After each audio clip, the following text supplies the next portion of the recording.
É uma alegria poder nessa noite nos encontrarmos com o distrito aí do Marajó. Eu gostaria de começar saudando aqui o distrito de Soure, na pessoa do pastor Jair.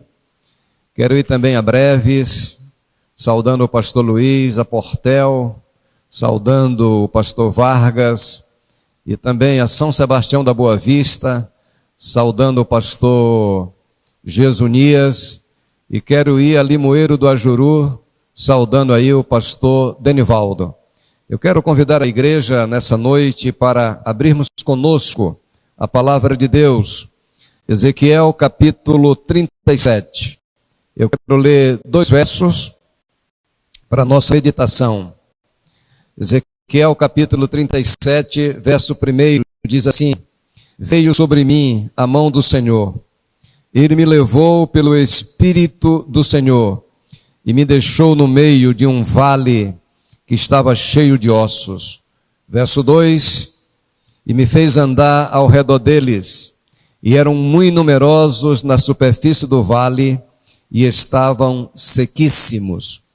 Eu gostaria de nessa noite, antes de analisar, como a igreja do Marajó, esses 2 versos que nós lemos, eu gostaria de trazer para vocês um histórico do acontecimento da igreja no mundo e também na Europa. Em seguida nós vamos para o devocional da noite. Eu quero que vocês anotem aí o que eu vou dizer, se você puder. As grandes igrejas do passado na Europa, hoje são bares ou hotéis. É impressionante. A igreja do fundador do presbiterianismo na Escócia, John Knox, é hoje um bar. A Europa, segundo alguns estudiosos, daqui a 30 anos, toda ela será islâmica. A Europa de Calvino, Zwinglio, Knox, Lutero, acabou. Não temos mais quase nada de cristianismo nesses lugares. Londres, berço de grandes homens de Deus como John Owen, John Bunyan, John Wesley, George Whitefield, Charles Spurgeon, Martin Jones, David Livingstone, John Stott. Hoje não existe mais nada. A Inglaterra, ela vive em plena escuridão. Para vocês terem ideia do que está acontecendo na Inglaterra, em 2010, terminou um estudo que começou em 2000 e terminou em 2010. Em 10 anos, a igreja na Inglaterra, ela batizou 90 pessoas. E dessas 90 pessoas que foram batizadas na Inglaterra, nenhum era adventista. É impressionante. Em 10 anos, a igreja na Inglaterra batizou 90 pessoas. E dessas 90 pessoas que foram batizadas na Inglaterra, nenhum era inglês. Todos eram imigrantes. Então, o cristianismo na Inglaterra também já desapareceu. Estou trazendo esses dados para a igreja do Marajó, para que você possa vestir a camisa e se tornar um despovoador do inferno. A Holanda, outro grande berço de teólogos, como Erasmo de Roterdã, Henry Nouwen, é um país devorado pelas trevas do maligno. E eu tive a alegria de ir a Amsterdã, na Holanda. Quando você chega ali em Amsterdã, você vê vitrines de mulheres nuas sendo oferecidas. Então a gente percebe que o evangelho na Europa praticamente está desaparecendo. Um outro detalhe, a Alemanha, outro berço da reforma, também está desaparecendo o cristianismo ali. O Brasil é hoje o maior país espírita do mundo. Então a gente percebe o desafio que nós temos na evangelização. A América, de Moody, de Finney, de Billy Graham, não é mais um país totalmente protestante. A América Latina é o único lugar onde o islamismo não tem crescido. Veja esses dados aqui antes da mensagem.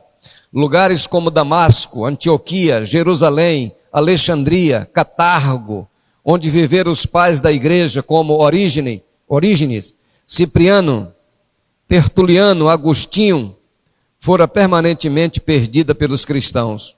Esses lugares hoje são todos eles islâmicos. Um outro dado interessante aqui para você refletir: a Europa tem apenas 26% de cristãos. A América do Norte, 37%. A África, 24% de cristãos. A Ásia, 13%. Interessante que a República Tcheca, apenas 9% desse país é cristão. A Polônia, 17%. Lituânia, 25%. Há um outro dado interessante que eu queria trazer para a igreja aqui da Ilha do Marajó. No Reino Unido, 70% dos jovens não são cristãos. Agora, um outro dado interessante aqui. Em Portugal, apenas 10% dos jovens vão à igreja uma vez por semana. 10% da juventude. E eu quero trazê-lo de volta para o verso que nós lemos, para a nossa meditação. Eu sei que eu não tenho tempo, me deram aí apenas 20 minutos, mas eu quero voltar novamente a ler o verso que nós lemos, os versos que nós lemos. Ezequiel capítulo 37, verso 1. Veio sobre mim a mão do Senhor. E eu quero dizer para a igreja do Marajó, que todo ganhador de alma é alguém que vai depender do poder da mão do Senhor em sua vida. Vejam, queridos, que a mão de Deus, ela tem sido poderosa ao longo dos tempos. Para você ter ideia, em Deuteronômio capítulo 6, verso 21, diz assim: responderás a teus filhos, éramos servos de Faraó no Egito, porém o Senhor com mão forte nos tirou de lá. Você vai perceber que a mão de Deus, ela está pontilhada em toda a história da sua igreja na terra. Se nós vamos despovoar o inferno, se nós vamos salvar alguém, é pelo poder da mão de Deus. E eu quero prepará-lo para a mensagem dessa noite, mostrando que o poder de Deus é essencial na vida de todo ganhador de almas. Vejamos o que diz Deuteronômio 26, verso 8. E o Senhor nos tirou do Egito com mão forte e braço estendido. Mão forte e braço estendido. Jeremias 32, 21. E tiraste o teu povo de Israel da terra do Egito, com sinais e com maravilhas, e com mão forte e com braço estendido novamente. Você percebe que é a mão do Senhor. Josué capítulo 4, verso 24 diz assim: para que todos os povos da terra conheçam que a mão do Senhor é forte. Neemias 1:10. Eles são teus servos e o teu povo, que resgatastes com teu grande poder e com mão poderosa. Então, meus queridos, percebam aqui no verso 1 que Ezequiel diz assim: veio sobre mim a mão do Senhor e me levou pelo Espírito do Senhor e me deixou no meio de um vale que estava cheio de ossos. Percebam que a mão do Senhor, ela repousa sobre a vida de Ezequiel. E essa mão, querido, que pega Ezequiel, essa mão agora vai transportar Ezequiel por cima da cidade onde há excitamento e luz. O meu desejo nessa noite é que a mão do Senhor possa repousar sobre a vida de cada evangelista da Ilha do Marajó, sobre a vida de cada irmão dessas ilhas maravilhosas, que Deus possa de uma maneira especial revigorar a vida de cada um de vocês. Percebam, queridos, que a mão do Senhor, ela pousa sobre Ezequiel, e agora essa mão transporta Ezequiel por cima da cidade, onde há excitamento e luz, e a Bíblia diz que o Senhor deixou Ezequiel no meio de um vale que estava cheio de ossos. Eu posso imaginar, meus queridos, a preocupação de Ezequiel, quando ele chega ali naquele vale de ossos secos, porque quando ele chega ali, Deus pega Ezequiel e dá uma volta com Ezequiel ao redor do vale. Possivelmente uma segunda volta com ele ao redor do vale, uma terceira volta, quem sabe. E Ezequiel chegou a duas conclusões: que aqueles ossos eram muito numerosos e estavam sequíssimos. Eu quero dizer para a igreja nessa noite, meus queridos, que não existe coisa mais mortas do que ossos secos. Ezequiel fica impressionado com a cena. Ele fica impressionado com a cena, porque ele percebeu a quantidade de ossos secos que estavam ali. Só que não eram ossos secos, a Bíblia diz que eram ossos sequíssimos. E não existe coisa mais mortas do que ossos secos. Percebam, meus queridos irmãos, que Ezequiel, assim como Samuel teve três funções como líder do povo de Deus. A primeira função de Ezequiel, de Samuel, era sacerdotal. Samuel fora sacerdote, Samuel fora profeta e Samuel também fora juiz. A primeira função de Ezequiel era sacerdotal. Ezequiel era um sacerdote e Deus agora chama Ezequiel para fazer dele um profeta. E quando Ezequiel analisa ali aquele vale de ossos secos, ele olha para Deus e diz assim: Senhor, o que estamos fazendo aqui? Aqui não é lugar para um sacerdote estar, aqui não é lugar para um profeta estar. O que se necessita aqui, Senhor, é alguém que cave esses ossos, é alguém que cave a sepultura, digo melhor, e enterre todos esses ossos. Aqui eu não posso ficar. E Deus olha para Ezequiel e diz assim: meu filho, esse vale de ossos é a tua paróquia, é para ele que você vai pregar. Vejam, meus queridos irmãos, eu tenho assim, sabe, uma simpatia muito grande por Ezequiel, porque ninguém, como pregador, teve uma audiência como a de Ezequiel. A audiência de Ezequiel é um vale de ossos, e é para ali que Deus o levou. Eu não sei para onde Deus levará você para pregar o evangelho, mas anota o que eu vou dizer, meu querido irmão aí da ilha do Marajó. Não importa para onde você vai, acredite, se Deus levar você para os lugares mais negros dessa ilha, acredite, ali haverá conversão, porque a palavra de Deus, ela não volta vazia. A palavra de Deus é mais penetrante do que a espada de dois gumes, é poderosa a palavra de Deus. E agora Ezequiel olha para Deus e pergunta: Senhor, o que estamos fazendo aqui? Aqui não é lugar para um sacerdote estar, aqui não é lugar para um profeta estar. O que se necessita aqui, Senhor, é alguém que cave a sepultura e enterre todos esses ossos. E aí Deus olha para Ezequiel e diz: meu filho, esse vale de ossos é o seu lugar de trabalho, é para esses ossos que você vai pregar. Esse vale de ossos é a tua paróquia, é a tua igreja. E Ezequiel agora olha para Deus e diz: Senhor, se você quer que eu pregue, tira-me daqui, leva-me para onde está o povo, e eu farei de todo o coração. Aqui eu não posso fazer. Meus queridos irmãos, minha amada igreja do Marajó, você que me ouve nessa noite, eu tenho sido um evangelista por quase 30 anos. 30 anos eu tenho sido evangelista, tenho sido um despovoador do inferno. Deus, ele me deu alegria de mais de 140 igrejas construídas, dezenas de milhares de pessoas ganhas para o reino de Deus. Eu tenho visto e tenho presenciado o poder da palavra de Deus. Deus, ele nessa noite, ele quer levantar a igreja do Marajó e fazer dessa igreja portadores, mensageiros, portadores de vidas, mensageiros que transformem corações, que ganhem no poder de Deus pessoas para o reino de Deus. E agora Deus pede para Ezequiel pregar. Deus olha para Ezequiel, só que antes de mandar Ezequiel pregar, Deus faz uma pergunta para Ezequiel. E que pergunta fora essa? Filho do homem, poderão viver estes ossos? Vejam a pergunta de Deus para Ezequiel. Eu não sei o que você responderia se você estivesse no lugar de Ezequiel.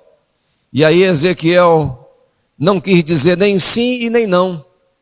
E ele olha para Deus e diz: Senhor, é uma boa pergunta, o Senhor fez, o Senhor responda. Ezequiel não cria que esses ossos poderiam viver. Mas eu quero dizer para a igreja do Marajó nessa noite, que o poder da palavra de Deus é coisa grandiosa. Não duvide. Deixa Deus levantar você nessa noite e que você possa sair para ser um pregador, para ser um despovoador do inferno. Deus, queridos, Ele tem grandes planos para a sua vida. Ezequiel não cria que aqueles ossos poderiam viver. E agora Deus olha para ele e diz: meu filho, eu quero que você pregue para esses ossos. E Ezequiel agora fica mais encabulado. E Ezequiel olha para Deus e diz: Senhor, ossos não têm ouvidos. Como é que o Senhor quer que eu pregue para os ossos? Ossos não têm ouvido. Se o Senhor quer que eu pregue, eu faço. Porém, tira-me daqui, leva-me para onde está o povo, e eu farei de todo o coração. Aqui eu não posso fazer. Vejam, meus queridos irmãos, eu não sei o que você pensaria se estivesse no lugar de Ezequiel. Ossos realmente não têm ouvido. E Ezequiel queria que Deus o tirasse dali e o levasse para onde está o povo, para ele pregar, para ele falar, para ele anunciar as boas novas. Deixa eu falar para vocês uma coisa, e eu queria que vocês anotassem aí o que eu vou dizer. Abra sua Bíblia no livro de Isaías, capítulo 53, só para você ver um pensamento aqui. Isaías, capítulo 55, digo melhor. Vejamos o que diz aqui, o versículo 9. Isso é para animar você, é para o Espírito de Deus entrar na tua vida. Vejamos o que diz: porque assim como os céus são mais altos do que a terra, assim são os meus caminhos mais altos do que os vossos caminhos, e os meus pensamentos mais altos do que os vossos pensamentos. Porque assim como descem a chuva e a neve dos céus, e para lá não tornam, sem que primeiro regue a terra, e a fecundem, e a façam brotar, para dar semente ao semeador e pão ao que come. Vejam, verso 11, assim será a palavra que sair da minha boca, não voltará para mim vazia, mas fará o que me apraz, e prosperará naquilo para que a designei. Isso é a palavra de Deus. Acredite no que eu estou dizendo. Você pode escolher o lugar mais negro desse mundo para pregar o Evangelho. Mas acredite, meu querido irmão, minha querida irmã, se você abrir a Bíblia e você falar do amor de Jesus, ali haverá ressurreição. Porque a palavra de Deus não volta vazia. Vocês não têm ideia. Eu já preguei o Evangelho em lugares negros, em lugares escuros. E você chega ali e você diz: aqui não vai ter resultado. Mas tem. Porque a palavra de Deus, ela tem poder de ressuscitar, de transformar, de modificar as pessoas. E Ezequiel vai comprovar tudo isso que eu estou dizendo no poder da palavra de Deus. A Bíblia está dizendo que a palavra de Deus, ela não volta vazia. E há mais um detalhe, no verso 12: saireis com alegria, ovelhas do Marajó, saireis com alegria, e em paz sereis guiados. Os montes e os outeiros romperão em cântico diante de vós, e todas as árvores do campo baterão palma para você. Você missionário, você ganhador de alma, você pregador do Evangelho, acredite, todas as árvores vão bater palmas para vocês, porque você é um despovoador, você é um pregador, você é um ganhador de almas para Jesus. Que o Espírito Santo, meus queridos, possa modificar a sua vida a cada dia, e você possa avançar mais e mais. Vejamos o que diz Romanos, capítulo 10, vejam, para a gente voltar novamente para o texto, para a gente fechar o devocional dessa noite. Romanos capítulo 10, verso 13. Vejamos o que diz a palavra de Deus. Porque todo aquele que invocar o nome do Senhor será salvo. Todo aquele que invocar o nome do Senhor será salvo. Verso 14 diz assim: como porém invocarão? Como porém invocarão aquele em quem não creram? E como crerão naquele de que nada ouviram? E como ouvirão se não há quem pregue? Vejam, como é que vai haver ressurreição se não há pessoas que preguem? Você vai perceber que Ezequiel vai pregar para aquele vale de ossos e vai haver ressurreição, vai haver milagre, vai haver curas. Deus está dizendo, queridos, que eu tenho que me levantar para pregar, para proclamar a sua palavra. Versículo 15 diz assim: e como pregarão se não forem enviados? Como está escrito: quão formosos são os pés dos que anunciam coisas boas. É o que Deus tem para cada um de nós. E Deus agora, meus queridos, voltando novamente a Ezequiel capítulo 37, Deus olha para Ezequiel e diz: meu filho, eu quero que você pregue para esses ossos. E Ezequiel diz: Senhor, ossos não têm ouvido, eu não posso pregar. Se o Senhor quer que eu pregue, tira-me daqui, leva-me para onde está o povo, e eu farei de todo o coração. Aqui eu não posso fazer. E Deus olha para ele e diz: eu quero que você pregue. E agora pasmem, Ezequiel decidiu pregar.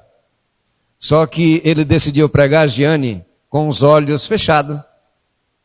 Ezequiel prega com os olhos fechados, Joel, porque ele não acreditava que os ossos poderiam viver, e ele está pregando com os olhos fechados. E a Bíblia diz que quando Ezequiel começou a pregar, ele ouviu um barulho, ele ouviu uma sacudidela, e cada osso começou a se juntar ao seu osso. Percebam, meus queridos, o poder da palavra de Deus. Mesmo sem Ezequiel contemplar o vale de ossos, Ezequiel agora, quando ele começa a pregar, quando ele começa a falar, ele ouve um barulho, ele percebe uma sacudidela de ossos no vale de ossos secos, e a Bíblia diz que cada osso começou a se juntar ao seu osso. E você vai perceber no versículo 8 do capítulo 37, que diz assim: e quando olhei, quando Ezequiel olha, Ezequiel agora não tem mais um vale, Giane, cheio de ossos, ele tem um vale cheio de esqueletos. O milagre começa a acontecer, o poder de Deus começa a chegar. Percebam, meus queridos irmãos, que a palavra de Deus é poderosa. Não importa o tamanho da tua audiência, se é uma, se é 10, se é 20, se é 100, acredite, Deus tem poder de ressuscitar a todos.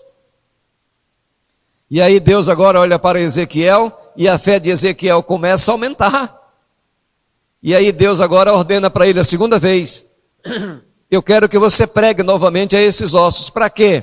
Aí Deus diz assim: para que venham carne sobre eles, para que venham tendões sobre eles. E Ezequiel agora prega a segunda vez. E quando ele prega, perceba que ele não tinha mais um vale cheio de ossos, ele tem agora um vale cheio de esqueletos. E Ezequiel prega agora a segunda vez, para que venha carne, músculo, tendões. E quando Ezequiel olha, meus queridos, um segundo milagre acontece.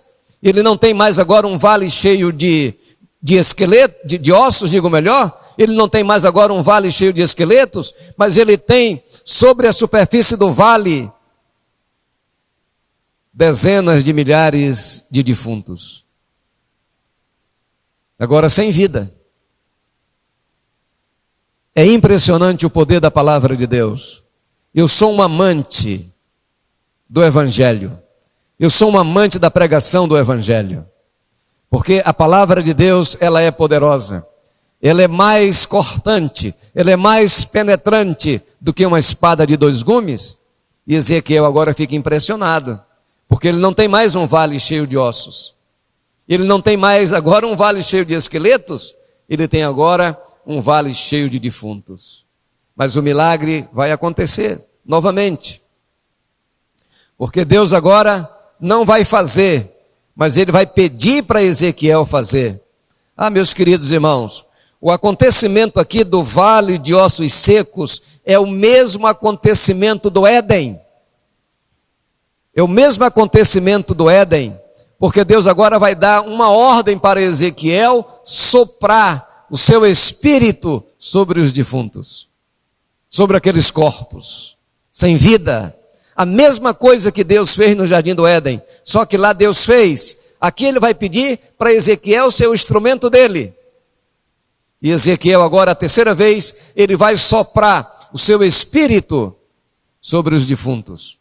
E Ezequiel, obedecendo à voz de Deus, e ele começa a soprar sobre eles o espírito, o fôlego de vida. E o fôlego de vida agora entra em cada um daqueles corpos. E Ezequiel agora não tem, meus queridos irmãos, mais um vale cheio de ossos, não tem mais um vale cheio de esqueletos, não tem mais um vale cheio de defuntos, mas a Bíblia diz que ele tem um exército muito numeroso sobre a superfície do vale. Esse é um milagre que Deus deseja fazer na vida da igreja do Marajó. Deus quer que a igreja do Marajó se levante e diga assim para Deus: eis-me aqui. Essa pergunta Deus fez para Isaías: a quem enviarei e quem há de ir por nós? O que disse Isaías? Eis-me aqui, envia-me a mim. Essa é a mensagem, queridos, dessa noite para a igreja do Marajó. Não tenha medo de ser um pregador, não tenha medo de ser um atalaia de Deus, não tenha medo de ser um bandeirante da fé. Levante-se nessa noite, eu convido você para se levantar nessa noite. Eu espero que o Espírito Santo de Deus reavive a sua vida, como reavivou a vida da igreja primitiva. Eu convido você para se levantar nessa noite e você diga assim: Senhor, eu estou aqui. Eu quero ser um Ezequiel moderno de hoje, para despovoar o inferno. Não importa para onde o Senhor me levará. Eu quero ser a tua mão, eu quero ser a tua voz, eu quero ser o teu coração. Eu quero me gastar em prol da evangelização. Eu não quero que o ano de 2020 termine sem eu ganhar uma pessoa para ti, Senhor. Eis-me aqui. Eu convido a igreja, e não temos tanto tempo mais, e eu quero orar por você. Então, nesse momento, eu quero orar por todos que vão sair para fazer o trabalho de Deus. Não importa se você não sabe pregar, não importa se você não sabe falar, não se preocupe com isso. Só diga para Deus: Senhor, eis-me aqui. Eis-me aqui. E Deus vai usar você com o que você tem, e você será uma grande bênção. Oremos. Pai querido, muito obrigado, Senhor. Obrigado pela mensagem dessa noite. Obrigado porque a tua igreja no Marajó se levanta nessa noite, decidida a serem bandeirantes, a serem despovoadores do inferno. Que o Espírito Santo nessa noite caia sobre cada um deles. Ezequiel não tinha ideia do que ele poderia fazer, mas ele fez porque o céu estava com ele, assim como o céu estará com cada um de teus filhos nessas ilhas. Abençoa, Pai querido, a cada um deles, começando ali por Soure, começando ali por Limoeiro do Ajuru, indo a Portel, São Sebastião da Boa Vista, Breves. Abençoa, Pai querido, a tua igreja nessa localidade, e abençoa as pessoas que ouvirão a tua palavra, para que haja conversões, decisões e decisões sinceras. Muito obrigado por tudo, em nome de Jesus. Amém.